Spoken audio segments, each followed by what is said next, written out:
Yeah. Yes. I mean, I wrote a book about Operation Paperclip, and my God, talk about a rabbit's hole. That's a rabbit hole. It's a rabbit hole. Let's explain to people that don't know what we're talking about. Operation Paperclip was when, after World War II, the United States gathered up a ton of scientists from Nazi Germany, brought them over to America, and even Werner von Braun. They had Werner von Braun run NASA. He was a Nazi, like 100% Nazi. Good friends with Hitler type Nazi. Yes. He ran a Berlin rocket factory where they hung the 5 slowest Jews. They would hang them out front so everybody would know, like, this is what happens when you work slow. We'll hang you. I mean, the Simon Wiesenthal Center said that if Werner von Braun was alive today, they would prosecute him for crimes against humanity. Yes, they would. And that was the head of NASA. That was the head of NASA. That was the guy who got us to the moon. That was the big cheese guy. Yeah.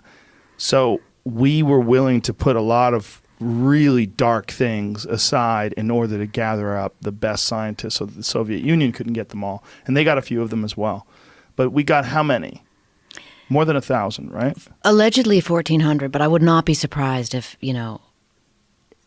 the story changes and there were more, right? Yeah. But that goes back to our discussion earlier about being in pole position. I mean, that's why we grabbed those Nazis. We were like, if we don't get them, the Russians will.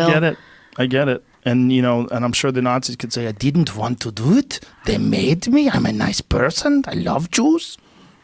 Well, that was part of the mythology. It was like, we got the good Germans. Well, no, we didn't. Right.